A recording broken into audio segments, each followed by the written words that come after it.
My daughter-in-law swore in court that her son was my husband's, confessing to an affair to secure the inheritance. My husband confirmed it, proud of his virility. My son was devastated. I didn't argue. I just raised my finger, and my key witness walked in with an envelope. When the judge saw the DNA test, everything changed.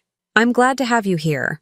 Follow my story until the end and comment the city you're watching from, so I can see how far my story has reached. I never imagined that at 63 years old, sitting in a sterile conference room surrounded by mahogany furniture and legal documents, I would watch my family tear itself apart with such calculated precision. The words still echo in my mind, even now. Sienna's voice, trembling with what I now know was perfectly rehearsed emotion, as she looked directly at the estate attorney and declared, "I had an affair with Malcolm. The baby is his." My son Wesley went completely white. I watched 32 years of life drain from his face in an instant. His hands, which had been resting confidently on the polished table, began to shake as he stared at his wife of 4 years. The woman he had trusted completely, the mother of what he believed was his 6-month-old son. "Sienna, what are you saying?" Wesley's voice cracked like a teenager's. He looked between his wife and his father, searching desperately for some sign that this was a cruel joke. But Malcolm, my husband of 40 years, didn't look shocked. He didn't look guilty. He looked proud. "Well," Malcolm said, leaning back in his leather chair with a satisfied smirk, "I guess my old equipment still works better than I thought." He actually chuckled. At 68 years old, he was preening like a peacock over supposedly impregnating his daughter-in-law. The estate attorney, Mr. Harrison, cleared his throat uncomfortably. He had known our family for 15 years, had handled Malcolm's father's estate, and now ours. This clearly wasn't the routine inheritance meeting he had expected. "Mrs. Patterson?" he addressed Sienna formally. "Are you stating under oath that your son Jacob is the biological child of Malcolm Patterson, not Wesley Patterson?" Sienna nodded, dabbing at her eyes with a tissue that seemed to produce no actual tears. "I'm so sorry, Wesley. I never meant for it to happen. Your father and I. We grew close when you were working those long hours at the firm. He was there for me when you weren't. I watched this performance with a strange detachment, as if I were watching actors in a play. But this wasn't theater. This was my family, and the stakes were my late father-in-law's $12 million estate." Wesley stood up so abruptly, his chair toppled backward. "Dad, tell me this isn't true. Tell me you didn't." He couldn't even finish the sentence. Malcolm shrugged with infuriating casualness. "Son, these things happen. Your wife is a beautiful woman. You were never around? What did you expect?" The sound Wesley made wasn't quite a sob, and wasn't quite a roar of anger. It was something primal, the sound of a man's world collapsing.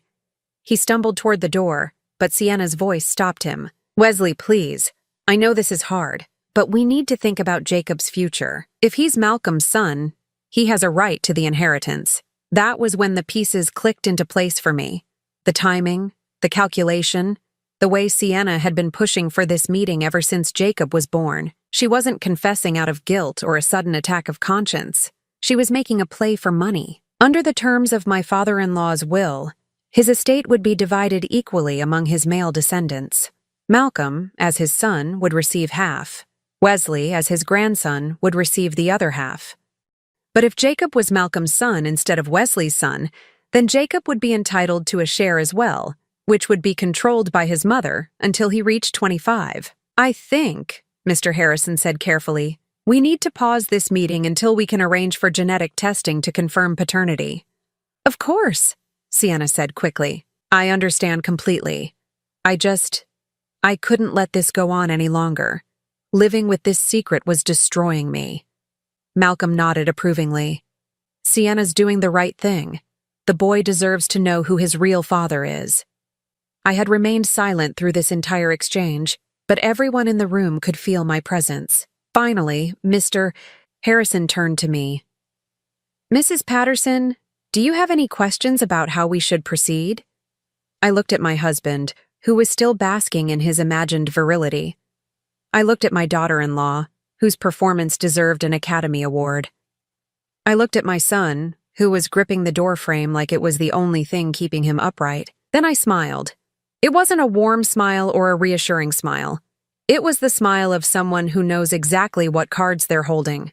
"I think genetic testing is an excellent idea," I said quietly. "In fact, I insist on it." Sienna's confident expression flickered for just a moment. "Of course, Mother Patterson. I want the truth to come out." "Oh, sweetheart," I said, my voice soft as silk. "So do I. More than you know." The meeting was scheduled to reconvene in 2 weeks, pending the DNA results.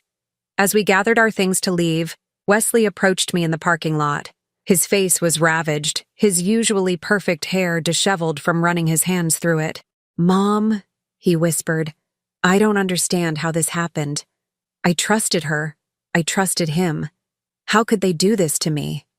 I reached up and straightened his tie, the same gesture I had made 1,000 times when he was a little boy getting ready for school. "Sometimes, sweetheart, people show us exactly who they are. We just have to be smart enough to see it." Wesley nodded, but I could tell he didn't understand what I meant. Not yet. As I drove home alone, Malcolm having left with Sienna to discuss the situation, I allowed myself a small smile. They thought they were so clever, so calculating.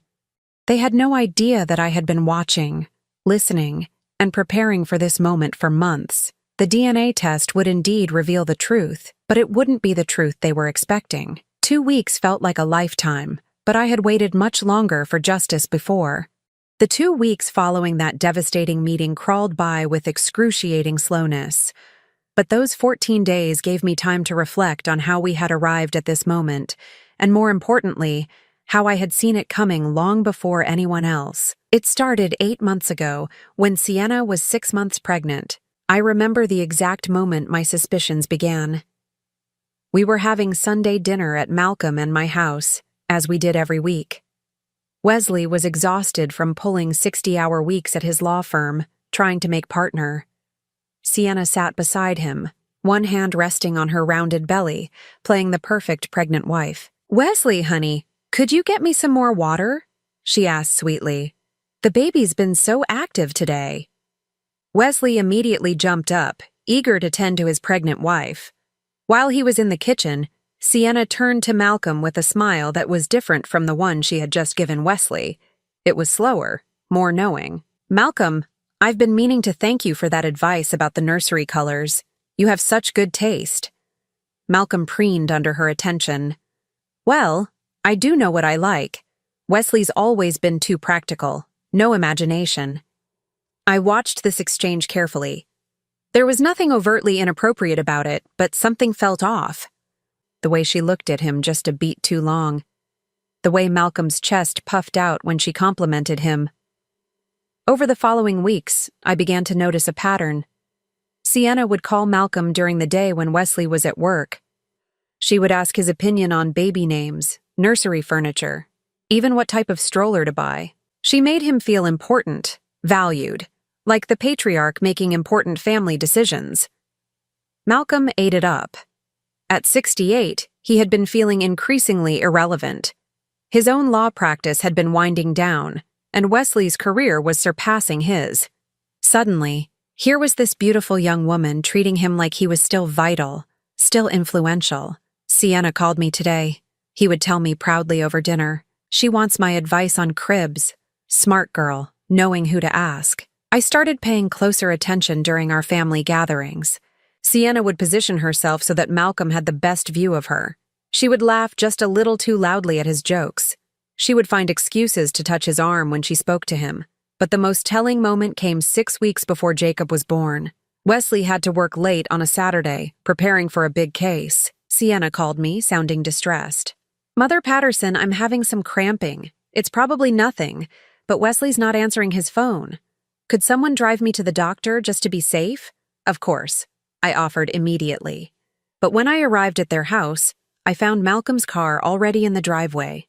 "Oh," Sienna said when she answered the door. "Malcolm got here first. He's been so worried about me." Malcolm appeared behind her, looking flustered. "Adrian, good, you're here. Sienna was scared, so I came right over." Something about the scene felt staged. Sienna didn't look scared or uncomfortable. She looked satisfied, like everything was going according to plan. At the doctor's office, I watched Malcolm hover over Sienna like an anxious father-to-be. He asked the doctor questions that should have come from Wesley. He held Sienna's hand during the examination, and when the doctor assured us that everything was fine, Malcolm's relief seemed disproportionate. "Thank goodness," he said, squeezing Sienna's hand. "I couldn't bear it if something happened to you or the baby." Sienna looked up at him with wide, grateful eyes. "You're so good to me, Malcolm. I don't know what I'd do without you." I said nothing during the drive home, but my mind was working furiously. This wasn't an affair in any traditional sense. This was manipulation, pure and simple. Sienna was making Malcolm feel like a hero, like a protector, like the most important man in her life.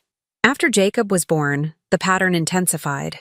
Sienna would call Malcolm for advice about feeding schedules, sleep routines, baby development. She made him feel like he was the expert, the wise grandfather figure she could rely on. "Malcolm knows so much about babies," she would say in front of Wesley. "He raised such a wonderful son." Wesley, exhausted from sleepless nights and work pressure, was grateful that his father was helping. He had no idea he was being systematically replaced in his wife's attention and affection. The breaking point came 3 weeks ago, during another Sunday dinner. Wesley had fallen asleep on the couch after eating, utterly exhausted. Jacob was napping upstairs. Sienna and Malcolm were in the kitchen, supposedly cleaning up. I went to get something from my purse and heard them talking in low voices.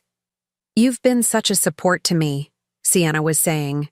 "Wesley tries, but he doesn't understand what I need the way you do." "Well," Malcolm's voice was thick with pride, "I do have more experience, more wisdom. Sometimes I wonder what would have happened if I had met you first," Sienna said with a little laugh. "Before you were married, I mean. You're the kind of man who really knows how to take care of a woman."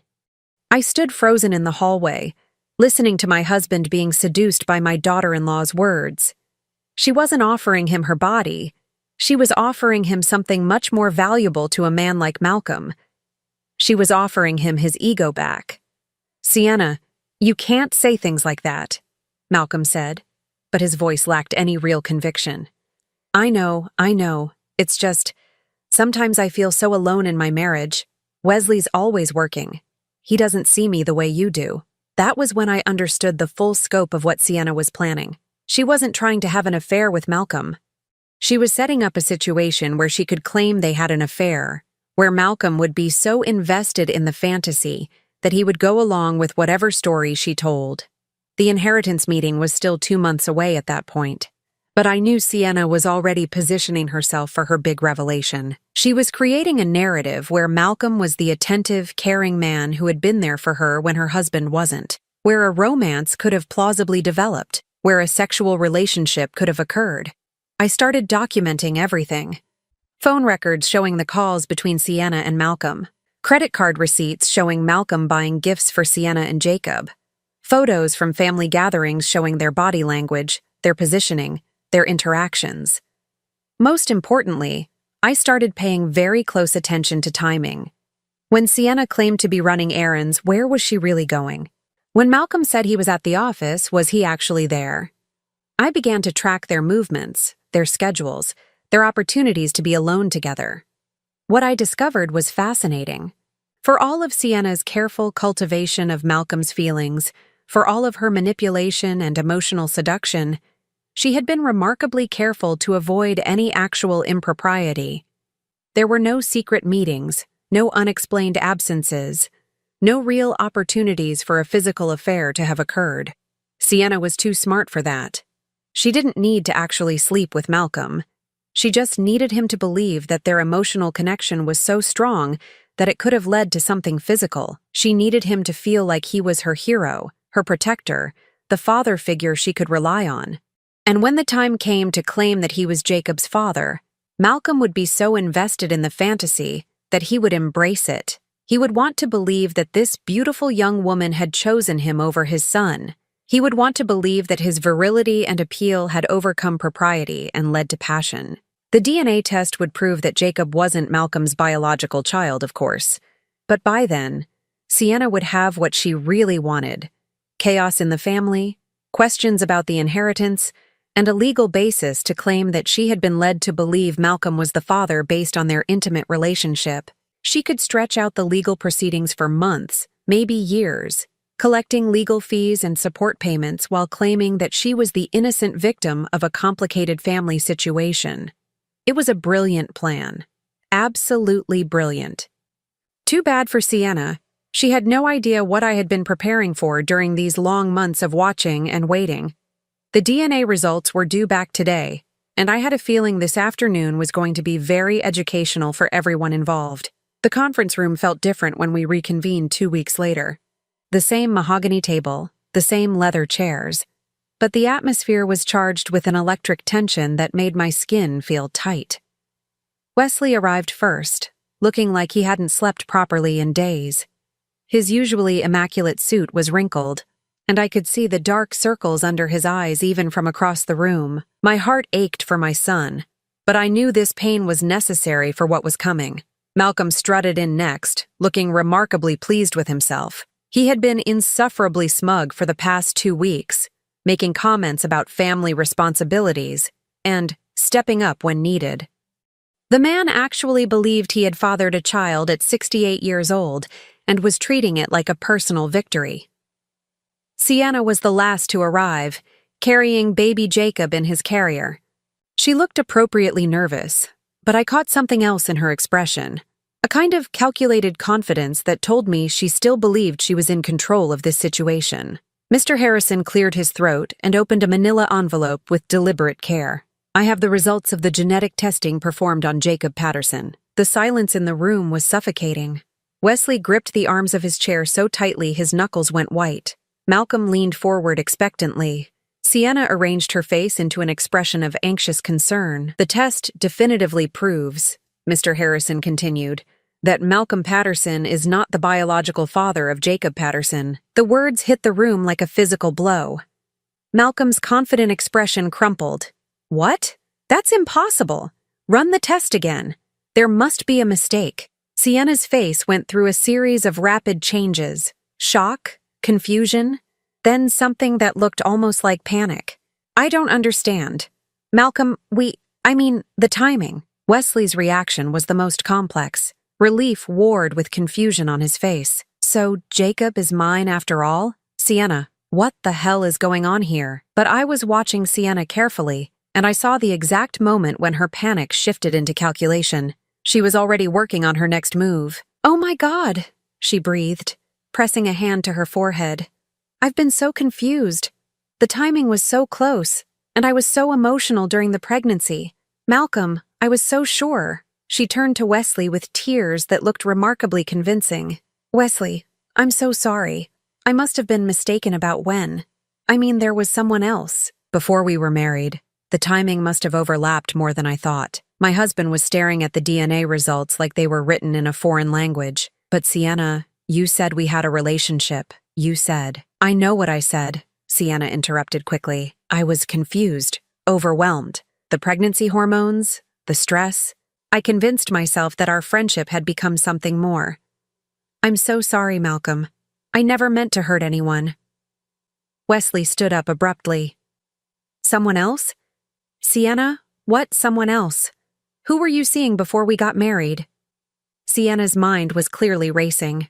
She needed to come up with a story that would explain everything without implicating her in any deliberate deception. It was no one important. Someone from college who came back into my life briefly. I ended it before we got serious, Wesley. I chose you. I married you. The beautiful thing about lies is that they tend to multiply. One lie requires another and then another, until the whole structure becomes unstable. I could see Sienna building her house of cards in real time. But if this other man is Jacob's father, Wesley said slowly, then he has rights. He has responsibilities. We need to contact him, get another DNA test. No, Sienna said quickly, then caught herself. That's not necessary. He's out of the picture completely. He doesn't even know about Jacob. I don't want him involved in our lives. Mr. Harrison was taking notes, clearly trying to keep track of the shifting narratives. Mrs.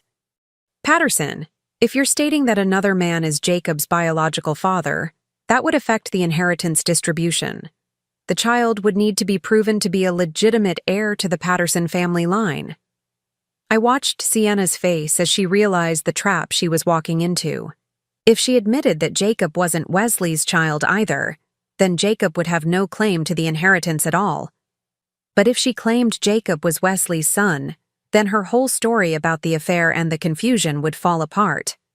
Actually, I said quietly, speaking for the first time since the meeting began, I think we need a more comprehensive test. Everyone turned to look at me. I had been so silent during this entire drama that they had almost forgotten I was there. What do you mean, Mrs. Patterson? Mr. Harrison asked. I reached into my purse and pulled out a thick folder. I mean that the test you just conducted only tested Jacob's DNA against Malcolm's.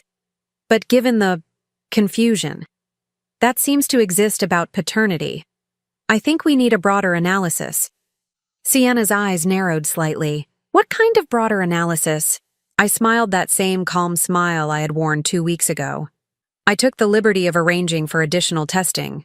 Jacob's DNA has been compared against Wesley's as well. Wesley blinked in surprise. Mom, when did you? I collected a sample from Jacob's bottle during last Sunday's dinner, I said matter-of-factly, and I had Wesley's DNA on file from his medical records, with his permission, of course. That was a lie, but a small one. I had actually collected Wesley's DNA from his coffee cup that same Sunday, but they didn't need to know that. Sienna was very still now, like a deer that had just realized it was being hunted. And what did that test show? I opened the folder and pulled out a second set of documents. It showed that Wesley Patterson is indeed the biological father of Jacob Patterson. 99.9% certainty. The silence that followed was absolute. Even baby Jacob seemed to sense the tension and remained unusually quiet in his carrier. Malcolm was the first to speak. So the boy is Wesley's after all. Well, that's good news, right? Wesley was staring at his wife with the expression I had never seen before. It was the look of a man who was finally seeing clearly after months of fog. Sienna, he said slowly, if Jacob is my son, and he's not Dad's son, and you claim there was another man, then you've been lying about something. The timing doesn't work. Sienna's composure was starting to crack. Wesley, I told you, I was confused, emotional. The pregnancy was so stressful. No, Wesley said, his voice getting stronger. You weren't confused.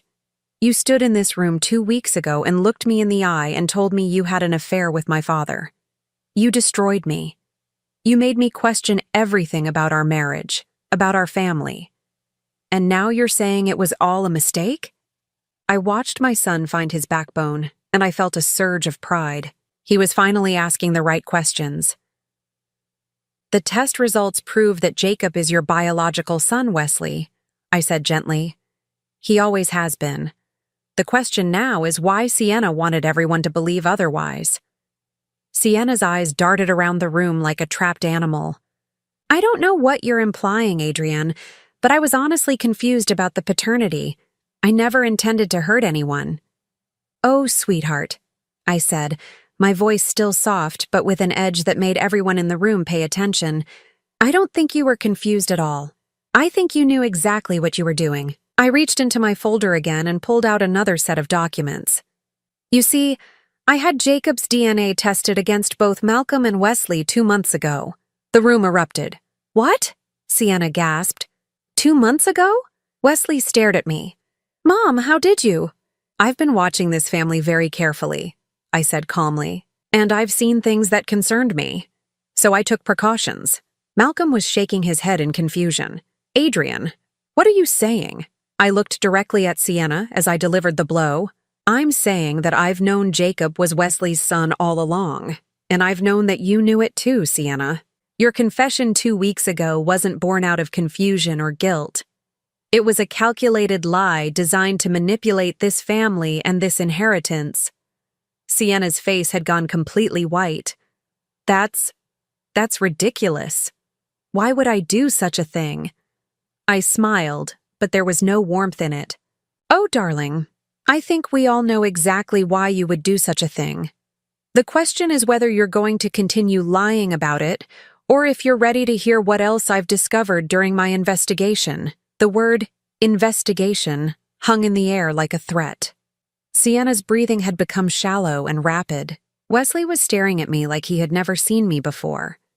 Malcolm looked like he was trying to solve a puzzle that kept changing shape. "What investigation?" Sienna whispered. I opened my folder wider, revealing stack after stack of documents, photographs, and printed materials.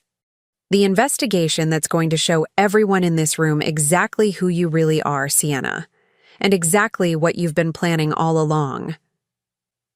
The folder in my hands felt heavy with the weight of months of careful observation and documentation.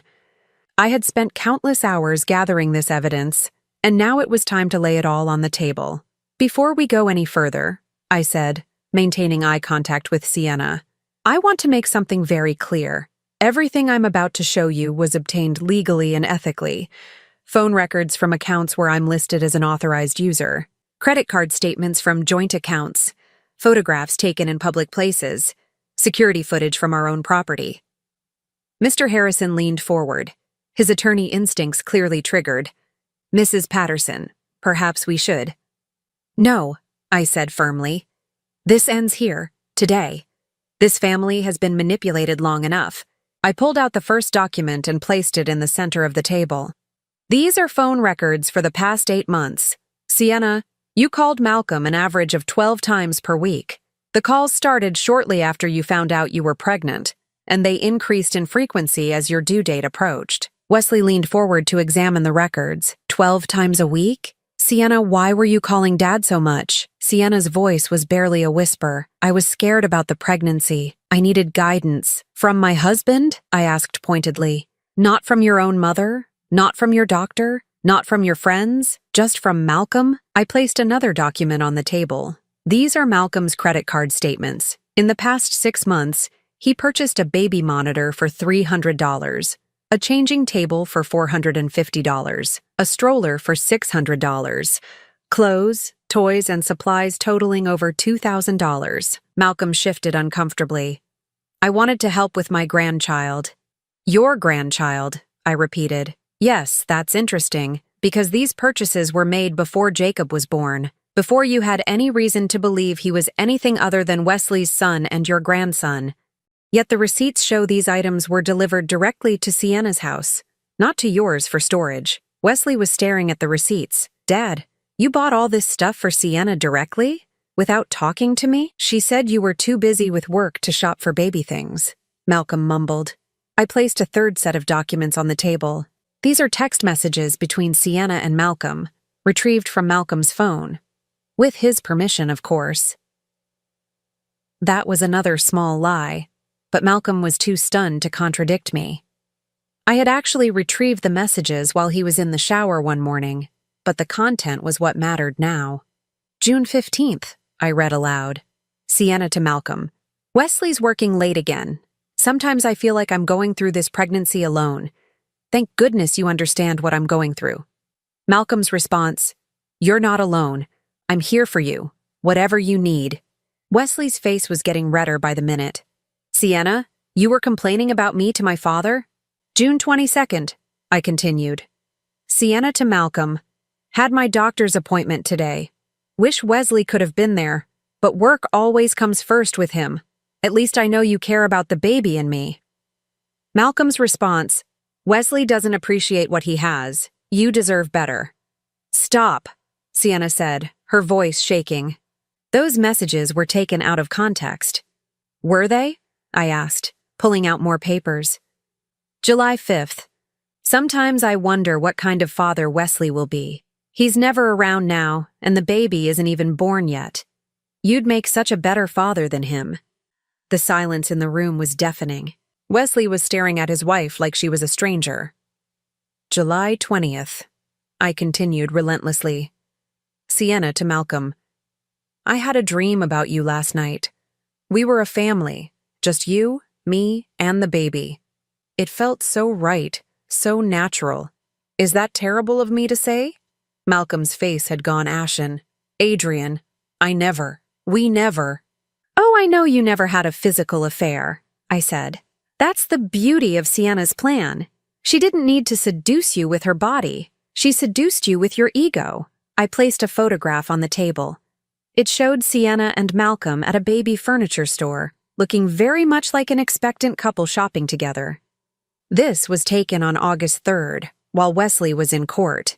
Sienna called you, Malcolm, and told you she was having contractions and needed someone to drive her to the hospital. But instead of going to the hospital, you went shopping for nursery furniture. Wesley grabbed the photograph. You were having contractions and you went shopping? They turned out to be Braxton Hicks, Sienna said weakly. False labor. We were already out. So Malcolm thought. So Malcolm thought he would play house with his son's pregnant wife. I finished. How romantic. I pulled out another set of documents. These are security camera recordings from our house. Sienna, you visited our home 14 times in the past 4 months when Wesley was at work and I was at my book club or running errands. You made sure to time your visits for when you would be alone with Malcolm. Mr. Harrison was taking notes furiously. Mrs. Patterson, are you alleging that? I'm alleging that my daughter-in-law spent months systematically manipulating my husband, making him feel important and desired, building up his ego, and creating an emotional dependency. She made him believe that he was the strong, wise patriarch that she needed, and Wesley couldn't be. I turned to Malcolm, and for the first time, my voice softened with something that might have been pity. She played you, Malcolm. She identified your weaknesses, your need to feel relevant, your competitiveness with Wesley, your fear of getting older, and she used them against you. Malcolm was shaking his head slowly, but she said, She made me feel. She made you feel like a man who was still powerful enough to steal his son's wife? I said bluntly. She fed your ego until you were so invested in the fantasy that when she claimed you were Jacob's father, you wanted to believe it. You wanted to believe that you had won. Wesley stood up abruptly, his chair scraping loudly against the floor. Sienna, is this true? Were you manipulating my father this whole time? Sienna was crying now, but I could see the calculation behind her tears. Wesley, you have to understand. I was scared, pregnant, and alone. You were working all the time. Your father was kind to me. Yes, maybe I relied on him too much, but I never intended. You never intended to claim he was Jacob's father? I interrupted. You never intended to throw this family into chaos right before the inheritance meeting? You never intended to position yourself to claim a portion of a $12 million estate? That's not. I wasn't. Sienna's voice trailed off as she realized she had been caught. I pulled out the final document from my folder. This is a consultation record from the law firm of Davis, Martinez and Associates, a family law firm that specializes in inheritance disputes. You met with them 3 weeks before Jacob was born, Sienna. What were you consulting about? The color drained completely from Sienna's face. How did you... I have friends in many places, I said simply, including former colleagues of your consultation attorney. You inquired about the legal rights of mothers in paternity disputes involving large estates. You specifically asked about scenarios where the biological father might be different from the presumed father, and how that would affect inheritance claims. Wesley sank back into his chair like a deflated balloon. You planned this. You planned all of this before Jacob was even born. The consultation notes indicate, I continued, that you were advised that even a false paternity claim could tie up an estate in legal proceedings for years, during which time the mother would be entitled to support payments and legal fees. And if the claim were eventually disproven, you could argue that you had been misled by circumstantial evidence and emotional manipulation. Mr. Harrison set down his pen and looked directly at Sienna. Mrs. Patterson, these are very serious allegations. If true, they suggest a deliberate attempt to defraud the estate. Sienna was sobbing openly now, but I could see her mind still working, still trying to find a way out. I loved Wesley, she said desperately. I do love Wesley. I never wanted to hurt him. The baby deserves security. I wanted to make sure Jacob would be taken care of. By destroying his father, I asked. By tearing apart his family? By lying about his paternity? Wesley's voice was hoarse when he finally spoke.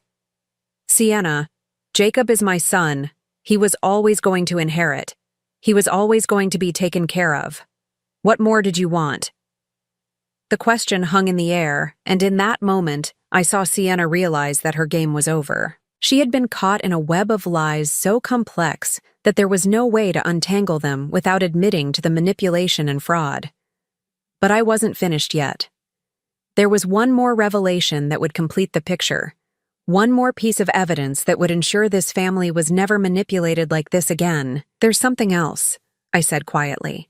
Something that will explain why Sienna was so confident this plan would work. The room was so quiet I could hear the ticking of Mr. Harrison's wall clock. Everyone was staring at me, waiting for this final revelation that would complete the devastating picture I had been painting. I reached into my folder one last time and pulled out a manila envelope that was thicker than all the others. The weight of it in my hands represented months of careful investigation, phone calls to old contacts, and pieces of a puzzle that had taken me far too long to assemble.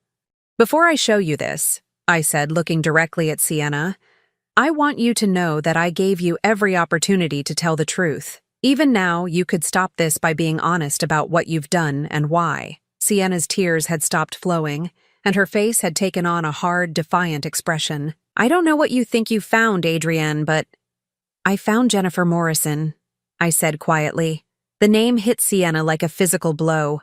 She went completely white and gripped the edge of the table so hard her knuckles stood out in sharp relief. Wesley frowned. Who's Jennifer Morrison? I opened the envelope and pulled out a photograph of a woman who looked remarkably similar to Sienna. Same blonde hair, same delicate features, same build. She was standing next to an older man in an expensive suit, both of them smiling at the camera. Jennifer Morrison was Sienna's college roommate, I said. She's also the woman who married a wealthy 70-year-old widower named Robert Morrison when she was 26 years old. 1 year after they married, Mr. Morrison died of a heart attack, leaving Jennifer his entire estate worth approximately $8 million. Malcolm leaned forward to examine the photograph. I don't understand. What does this have to do with Jennifer Morrison died in a car accident 18 months ago, I continued. But before she died, she had been corresponding with Sienna.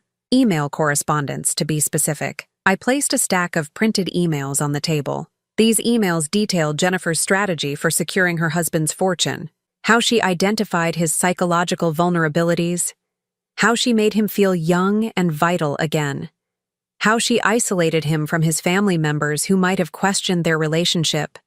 Wesley's voice was barely above a whisper. Sienna, what is this? Most importantly, I said, ignoring his question, Jennifer's emails include very specific advice about inheritance law and how to position oneself to claim portions of an estate even when the legal relationships are complicated. I pulled out one email and read it aloud. From Jennifer Morrison to Sienna Patterson, dated 6 months ago. The key is to create a situation where multiple parties have potential claims to the inheritance.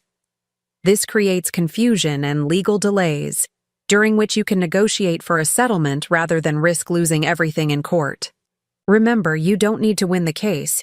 You just need to make the case expensive enough that they'll pay you to go away. The silence in the room was absolutely deafening. Sienna was staring at the emails like they were written in her own blood. Another email, I continued. From the same date, emotional manipulation is more powerful than physical seduction. Make the mark feel like he's saving you, protecting you, choosing you over someone younger and stronger. Men like Robert need to feel like heroes, especially when they're competing with their own sons or younger relatives. Wesley stood up so abruptly his chair toppled over. Sienna, you've been planning this for months? You studied how to manipulate my family? Sienna finally found her voice, but it came out as a croak.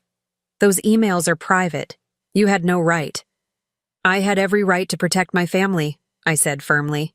Jennifer Morrison's estate was eventually broken up in lawsuits that lasted 3 years and cost over $2 million in legal fees. Her stepchildren received almost nothing after the lawyers were finished. Is that what you were planning for us? Mr. Harrison was flipping through the emails, his expression growing more serious with each page. Mrs. Patterson, these communications suggest a deliberate conspiracy to defraud the estate. This is criminal behavior. There's more, I said, pulling out another set of documents. After Jennifer died, Sienna accessed her online accounts using passwords Jennifer had shared with her. She downloaded financial records, legal documents, and correspondence that detailed exactly how Jennifer's scheme had worked. I placed bank statements on the table. Sienna opened a new savings account 3 weeks after Jennifer's funeral. She deposited $5,000 from the sale of jewelry that had belonged to Jennifer. Jewelry that Sienna claimed Jennifer had given her as gifts. Wesley was pacing now, running his hands through his hair. "You stole from a dead woman? Sienna, who are you?" "I didn't steal anything," Sienna finally exploded. "Jennifer was my friend. She left me those things because she cared about me, because she wanted me to be able to take care of myself and my family." "By lying and manipulating and destroying other families?" I asked. "Is that what friendship looks like to you?" Sienna's composure completely cracked. "You don't understand what it's like. You've never had to worry about money, never had to wonder if you'll be able to provide for your child. Wesley makes good money now, but what if something happens to him? What if he loses his job? What if he decides he doesn't want to be married anymore? So you decided to create a backup plan," I said, "by manipulating your way into a share of the Patterson family fortune." "I was protecting my son," Sienna screamed. "I was making sure Jacob would never have to worry about anything." Malcolm, who had been silent through most of this revelation, finally spoke. "Sienna, you made me feel like. You made me believe that you cared about me." The pain in his voice was evident, and for the first time, I felt genuinely sorry for my husband. He had been used and manipulated, his ego and insecurities weaponized against his own family. "I do care about you, Malcolm," Sienna said desperately. "Everything I felt was real. I never meant to hurt you." "But you did mean to use him," Wesley said, his voice flat with realization. "You meant to turn him against me. You meant to destroy our relationship so you could step in as the woman who understood him better than his own son did." I pulled out the final document from my envelope.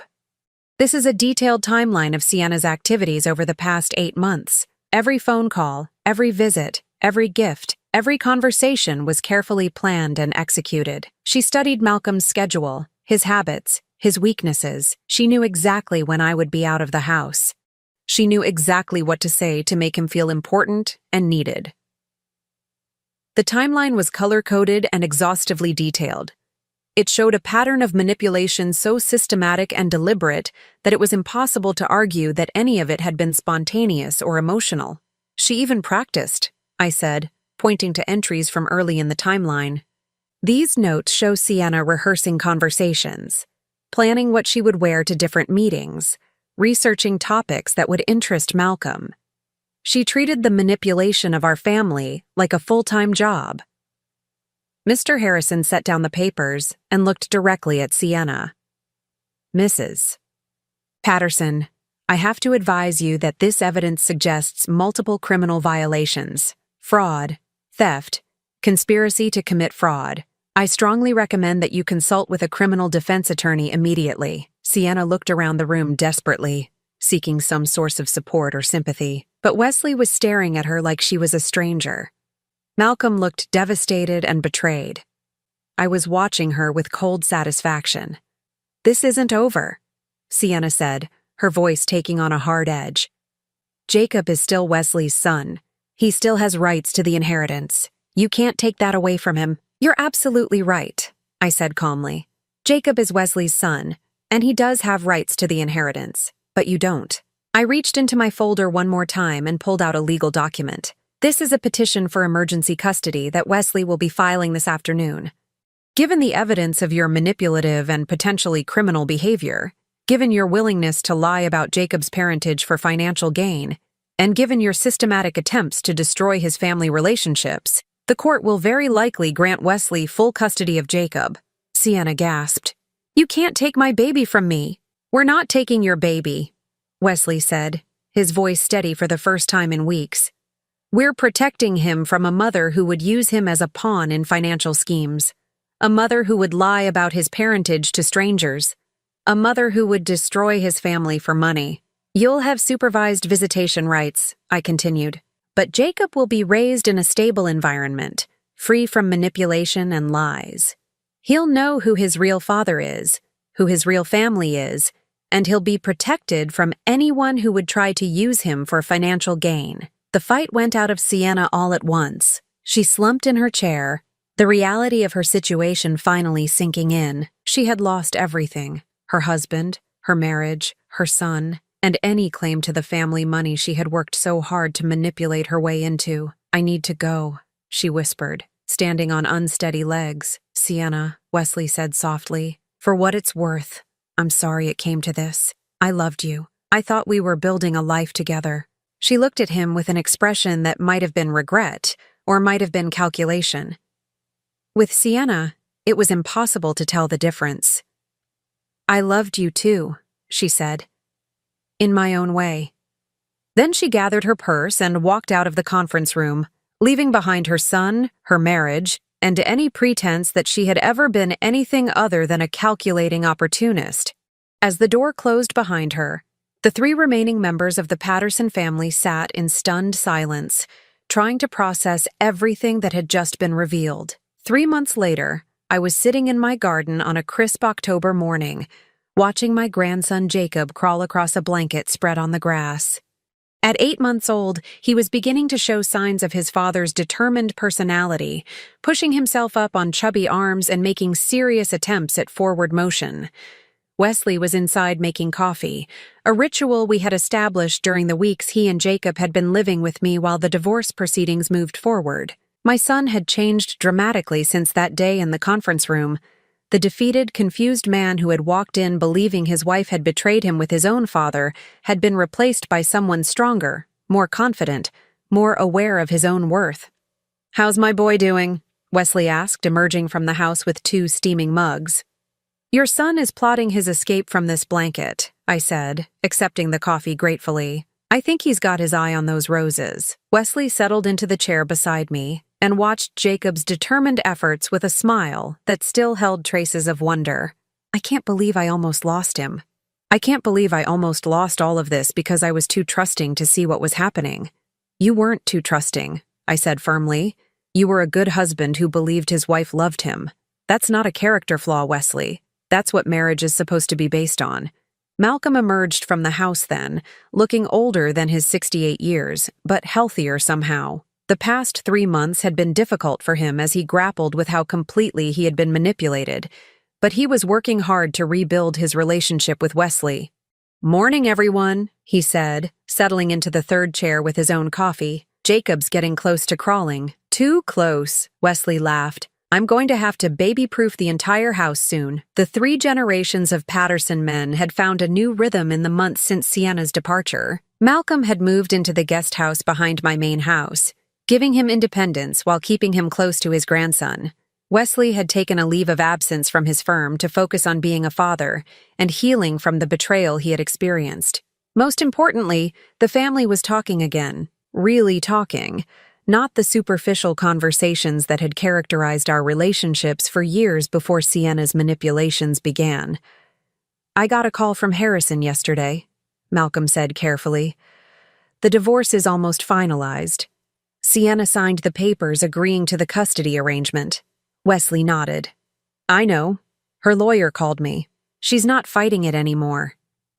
Sienna had spent 2 weeks trying to contest the emergency custody order, but the evidence against her was overwhelming. Her attorney had eventually advised her to accept the supervised visitation arrangement rather than risk losing all parental rights entirely. "What about the criminal charges?" I asked. Malcolm shifted uncomfortably. "She's pleading guilty to the fraud charges related to Jennifer Morrison's estate. The prosecutor says she'll probably get community service and restitution. They don't want to pursue the other charges as long as she stays away from the family." I had mixed feelings about that decision. Part of me wanted Sienna to face the full consequences of her actions, but another part of me was grateful that Jacob would grow up without his mother being in prison. "She wants to see Jacob," Wesley said quietly. "Her lawyer says she's willing to accept supervised visitation once a month if I'll agree to it." Malcolm and I both looked at him, waiting for his decision. "What do you think?" Wesley asked. "Is it better for Jacob to know his mother, even under those circumstances, Or is it better to protect him from her completely? It was a question that had no easy answer. Sienna had proven herself capable of manipulation and lies on a stunning scale, but she was still Jacob's biological mother. I think, I said carefully, that Jacob deserves the right to know where he came from, even if it's complicated. But I also think he deserves protection from anyone who would use him as a pawn in their schemes. Supervised visits seem like a reasonable compromise, Malcolm added. He'll be safe, but he won't grow up wondering about her. Wesley nodded slowly. That's what I was thinking too. And maybe seeing him once a month will remind her of what she lost when she chose money over family. Jacob had given up on escaping the blanket and was now sitting up, examining a colorful toy with the intense concentration that only babies can manage. He was a beautiful child, with Wesley's dark hair and eyes, but a gentleness that I hoped came from a deeper source than genetics. Have you thought about what you want to tell him when he's old enough to ask questions? I asked. Wesley sighed. I want to tell him the truth, age appropriately, that his mother made some bad choices, but that he's loved and wanted and safe, that he has a family that will always protect him. And that family includes a grandmother who apparently has skills as a detective, Malcolm said with a small smile. I laughed. I prefer to think of it as the skills of a woman who's lived long enough to recognize patterns. Sienna wasn't the first person to try to manipulate this family, and she probably won't be the last. But now we know what to watch for. The conversation was interrupted by Jacob discovering that he could make noise by banging his toy against the blanket. The serious baby concentration dissolved into delighted giggles as he repeated the action over and over. He's going to be a musician, Wesley said, grinning at his son's enthusiasm. God help us all, Malcolm muttered. But he was smiling too. As the morning stretched toward noon, I found myself reflecting on the strange journey that had brought us to this point. 6 months ago, we had been a fractured family held together by obligation and manipulated by a woman whose only loyalty was to herself. Now we were something different, smaller in some ways, but stronger and more honest. Wesley had learned that trust needed to be earned, not freely given. Malcolm had learned that ego and insecurity could be used against him if he wasn't careful. And I had learned that sometimes protecting family meant being willing to expose uncomfortable truths, even when those truths were painful. I have something for you, I told Wesley, reaching into the bag beside my chair. I pulled out a small wooden box and handed it to him. This belonged to my grandfather. He left it to me when I was about your age, with instructions to pass it down when I thought the time was right. Wesley opened the box to reveal a simple gold watch, worn smooth by decades of wear. Mom, I can't take this. It's a family heirloom. Exactly, I said. It's time for you to be the keeper of family traditions, Wesley. You're Jacob's father now, the next generation of Patterson men. This watch has been passed down through 4 generations of men who understood what family really means. Wesley's eyes filled with tears as he lifted the watch from its velvet lining. What does family really mean? It means that no matter what happens, no matter who tries to come between us or use us or manipulate us, we stand together. It means we protect each other, especially the most vulnerable among us. It means we tell the truth, even when it's hard. And it means we never ever let anyone convince us that money is more important than love. Malcolm cleared his throat roughly. Your mother's right, son. I lost sight of that for a while, and I'm sorry. I let my ego get in the way of what should have mattered most. Wesley stood up and embraced his father, the watch still clutched in his hand. We all made mistakes, Dad. The important thing is that we learned from them. As father and son held each other, Jacob clapped his hands together in delight, as if he understood that something important was happening. I picked him up and held him close, breathing in that sweet baby scent that reminded me of hope and new beginnings. What do you think, little one? I whispered to him. Ready to grow up in a family that tells the truth? Jacob gurgled and grabbed a handful of my hair, which I took as enthusiastic agreement. Later that evening, after Wesley had put Jacob down for his nap and Malcolm had retired to his guest house, I sat alone in my living room with the family photo albums spread across the coffee table. I was updating them, removing the pictures that included Sienna and organizing the rest to tell the story of our real family history. I came across a photo from Jacob's christening, taken just 2 months before Sienna's dramatic confession. In the picture, she was holding Jacob while surrounded by the Patterson family. She was smiling, looking every inch the devoted young mother. Looking at it now, knowing what I knew, I could see things I had missed at the time. The way her smile didn't quite reach her eyes, the way she held Jacob slightly apart from herself, as if he were a prop rather than her child. The way she was positioned to be the center of attention while still appearing modest and maternal. I had been watching her even then, I realized. Some instinct had been warning me that something was wrong, even before I could articulate what it was.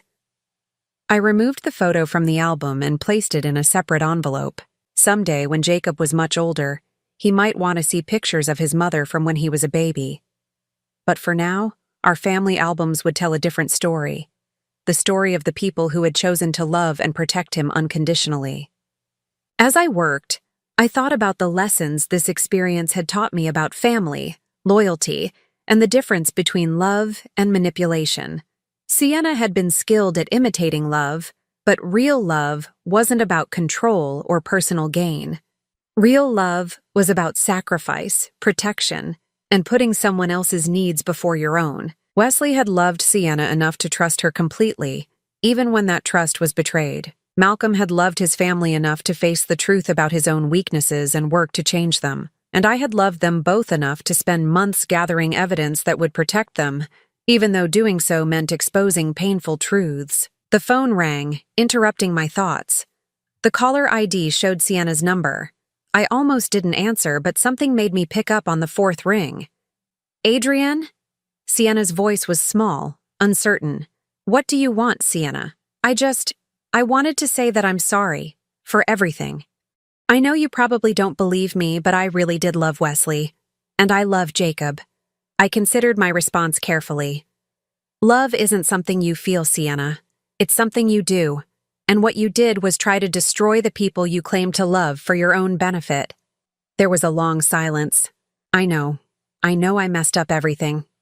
I was scared. I wanted to make sure Jacob would be okay.